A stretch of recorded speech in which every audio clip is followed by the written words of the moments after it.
in survival mode you're going to need to survive. So, Tumbajamba's Combat Armour mod, the Raider Power Armour Chop Shop, and the Storyteller. But that is a modulation for today. So, you've experienced Fallout 4, the vanilla game, and now you want to know what it can be like modded. Welcome to Fallout 4 Modulation. Have fun.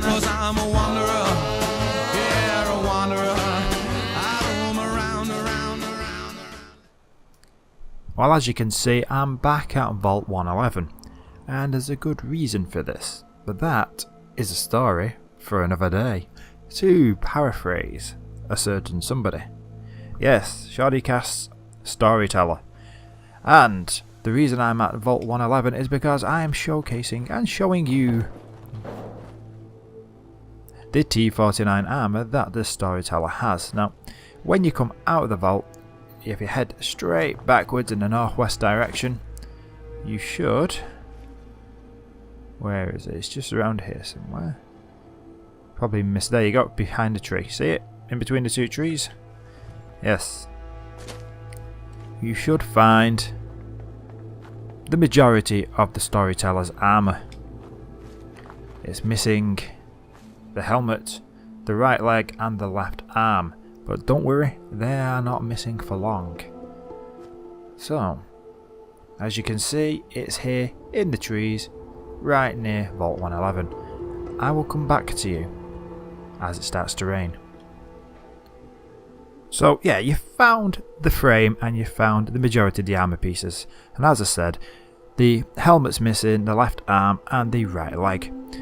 Now, don't worry about that because it's not missing for long. We're outside the player character's house, and if you have a quick scoop inside, you will find that apparently the Storyteller has had a trip to your house and visited Sean's crib before he lost his power armour.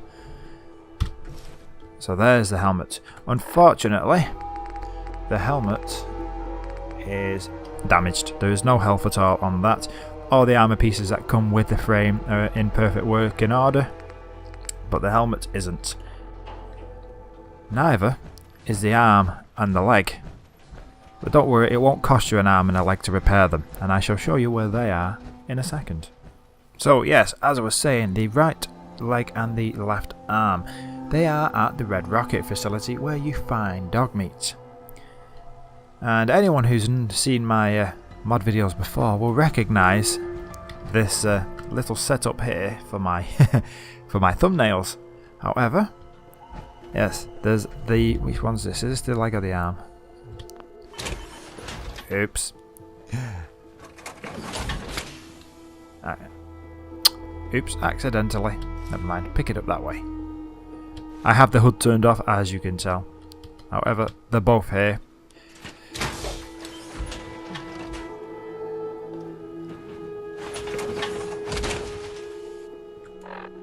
And as you can see in the inventory, both the leg and the arm are also without any health. So the three parts that you have to go searching for will require repairing before you can install them. Now, when you're repairing the T-49 Storyteller armour, you will notice that the helmet has up to Model F as usual. Material mods, you can have the Institute, Military, the Railroad, the White Death and the Titanium plating and the Prism shielding. Now, the Railroad and the Military, I'm not sure. I do know that Desert Recon and White Death have unique abilities. I think White Death allows you to see enemies through walls. However, fully upgrading the Storyteller armour, let's see, all the way up to F, Material mod, White Death I believe gives you a, there you can see, you get a sort of scarf shawl thing going on. I believe it also gives you unique abilities. Miscellaneous mod. Internal database. This is the good one here. If you stick into the Storyteller-esque feel of the game, it improves your Improves your intelligence by 2 points, which is kind of cool because obviously the Storyteller has that ridiculously irritating knowledge that they play upon in all their videos. So yeah, let's just throw that in for good measure. The headlamps there. I shall come back to you once I've upgraded everything else. Now, the white def version of the Storyteller, as you can see, gives you a bit of a white camo sort of thing going on. There is also a nice jetpack for your convenience. Overall, you've got to say that the T-49 Armour is a nice addition. Fully modified to its maximum condition, it will be a good early to mid-range game power armour. Now, I'm going to call back to the base, the base stock Storyteller look that we all know and love, and I shall show you that in a second. So, as you can see, back with the base stock Storyteller look, you got to love rocking that. You can get some Institute paint on there. You can even get the white def paint that I've showed you. I've left the jetpack on. I think I want to go and sneak about on the rooftops. But that would be a mod Elation for another day. Great mod, well worth the download. And who doesn't want to walk a mile in the Storyteller's shoes? Have you ever wanted to use the Raider Power Armour but thought it's just not powerful enough? Well, luckily, there's a mod called Power Armour Raider Chop Shop. Or Raider Power Armour Chop Shop.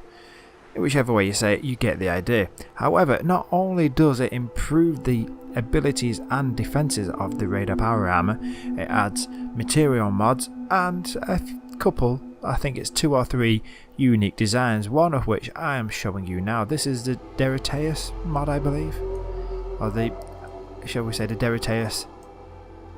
Yes. As you can see, it's got a bit more of a, they've used everything on the wasteland to make this power armour. They've found metal anywhere they can, whether it is a stop sign or a number plate off a car. It does have a rugged look and it suits the whole, shall we say, wasteland being ripped apart and put back together feel. It's not one for the faint-hearted. You will have to kill the raiders, and that is much more difficult now, because after all, not only does this make them look better, it makes them far stronger. This mod has versions that will improve your radiation resistance, versions that will improve your combat. It's pretty much an armour overhaul for the Raider faction. I believe it is a part work of an incomplete Raider overhaul that the mod author did. This is just the power armour side of it. So if you don't want the full overhaul, grab this and be glad that you can go around killing things in Raider style. However, one last thing, this mod does require that you have the original components and not the base components that you get from those components. Now that sounds like gibberish, but I'll put it this way. You need duct tape for these mods, not adhesive. You need paint cans, not the oil. You get the idea. Anyway, what you do know is that you're going to be going around pretty much killing things in a sort of wacky, weird, but ultimately logical wasteland fashion, looking like the ultimate Raider badass. And that's what you want from a mod like this. Now this is the Advanced Engineering Workbench, and it belongs to a mod called Tumbajamba's Combat Power Armour. Now this is a nice little armour mod for your power armour, and it's got quite a lot of features which I shall show you once I've finished building the required parts. Now as you can see, you've got your chest piece, your helm, your left arm, left leg, right leg, and an alternative helmet. I'm going to make one of each and come back to you once I've assembled them and attached them to my power armour frame. Now I've upgraded every part to Mark 6. I've given it titanium plating for everything, and I've gone for, where is it, military paint. Now I'm not going to bother with too many attachments. I may have a quick look at the torso ones for you. You've got motion assist servos, Tesla coils, core assembly, reactive plates, medic pump. There are quite a lot. It offers quite a few interesting mods, shall we say, for the torso. the automatic stim pack when your health is low. I mean, look at that. Back attachments, your combat jetpack. Let's go ahead and throw that on. It's a jetpack. And then you can have increased carry weight, increased knives, bashing damage, and a stealth boy. So let's stick a stealth boy on for crouching. And apparently Rick has leveled up in the process. So there you go. Now, I shall quickly do this helmet as well. That's already Mark 6, that's good. Is it the wrong helmet? Who knows? This one needs to be upgraded too, there we go. Yes, I was looking at the wrong helmets. Titanium plating. Ooh, I don't know, let's go for sensor array. Headlamp ultra bright or no eye glow. In fact, actually, I'll put no eye glow on because I've put ultra bright on the other one. Sorry about that, each of my words. And let's see, military paint like everything else. Exits. Yeah, we've got a bit of a green army military motif going on. Now this mod offers fairly decent, shall we say, fairly decent combat protection. In fact, it offers bloody good combat protection. It is called combat power armor for a reason. Having said that, does it matter how functional it is if it isn't stylish? Well, we shall see. You've got to admit that is some mean looking combat armor. Of the power armor variety. The helmet has a rather... ooh, I don't know. It almost reminds me a little bit of Cooler from Dragon Ball Z. I don't know why. Must be the faceplate part. And the eyes. And the length of the head. Yeah, actually I do know why. However, it does look rather mean, especially when you're doing that whole crackling your metallic knuckles. It blends nicely into the background. It's got a weird sort of camouflage effect, even though it's just a plain military green. However, it is mean looking and you can't complain at that. The stealth boy effect is done well and you do blend into the background rather nicely. And you can't complain at the brightness of the torch or the headlamps on the power armor helmet. Having said that, I think I am a fan of the other helmet. I don't know why. Maybe it's the effect of having sunglasses on a power armor helmet. I don't know. However, it does have a kind of cool military look about it. Almost as if there's a radio wire coming out with those air-breathing masks. So, what else does this have to offer you? You do get a nice double effect on the headlamps. There's one either side of your helmet, and that is reflected in the... oh, forgot I'm inside the build zone. However, you get the idea. You can see that there are two distinct different sets of headlamp lights on the ground because you have two distinct headlight sets on your helmet. I do prefer the special ops paint. It has a slightly red tinge to the metallic elements and it reminds me of the outcasts from Fallout 3. So if you feel like role-playing an outcast who's stumbled up into Boston and changed the helmet and his power armor around a little bit, why not? All in all, great mod, great features. Overpowered to hell maybe, but it's supposed to be. It's supposed to be combat armor for the masses. And finally this week I have a mod called Buildable Power Armor Frames for you. And this does two things. One, it will allow you to scrap your current power armor frame. Now, this is to get around the issues with the cell reset bug. You can scrap the frame, build a new frame and carry on.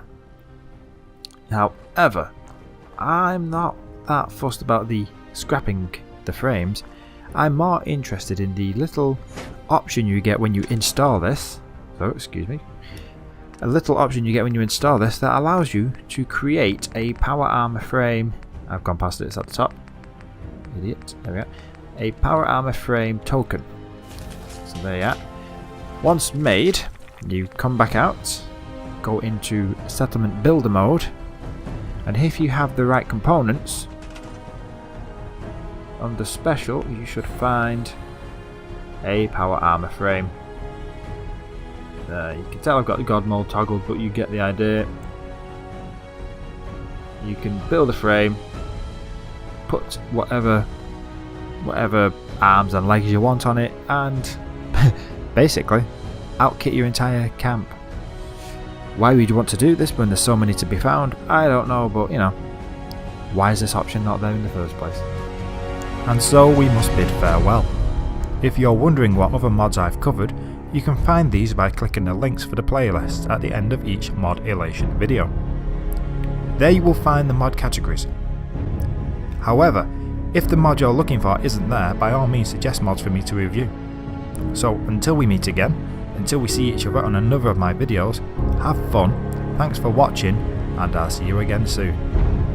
Bye bye for now.